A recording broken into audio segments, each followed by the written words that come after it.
Welcome to view point.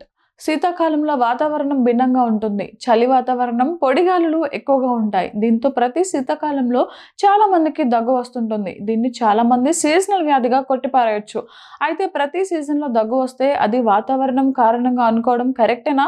చాలా మంది దగ్గును దుమ్ము, కాలుష్యం, వైరల్ ఇన్ఫెక్షన్లు లేదా వేడి, జలుబు ప్రభావాల ఫలితంగా వచ్చిందని అనుకుంటారు. కానీ ఈ దగ్గు ప్రతి చలికాలంలోనూ వచ్చి ఎక్కువ కాలం కొనసాగితే మీరు సీజన్ మార్పు వల్ల అని భావిస్తారా? ఇది మీ శరీరంలో అభివృద్ధి చెందుతున్న అనారోగ్యానికి సంకేతం కావచ్చని వైద్యులు సూచిస్తున్నారు.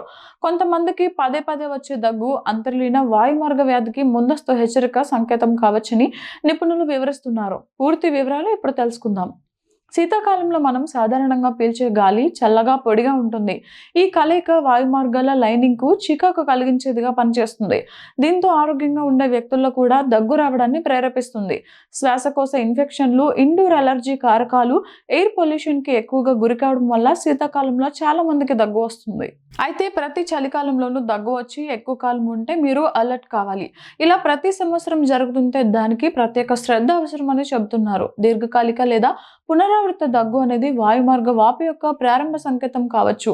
ఉబ్బసం, దీర్ఘకాలిక బ్రోన్కైటిస్ లేదా స్టార్టింగ్ అబ్స్ట్రక్టివ్ పల్మనరీ డిసీజ్ వంటి పరిస్థితులు ప్రారంభమైనప్పుడు కూడా దగ్గు ఇలా రావచ్చని నిపుణులు చెబుతున్నారు. ఈ వ్యాధుల ప్రారంభ దశల్లో అప్పుడప్పుడు శ్వాసలోపం, శ్వాస తీసుకోవడానికి ఇబ్బంది, చలికాలంలో నిరంతర దగ్గు వంటి లక్షణాలు కనిపిస్తాయి.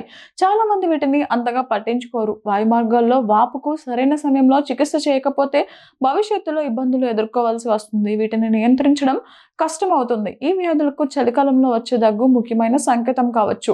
ఎందుకంటే చల్లని గాలి వాపు లేదా హైపర్ రెస్పాన్సివ్ వాయుమార్గాలకు శక్తివంతమైన ట్రిగ్గర్ పాయింట్.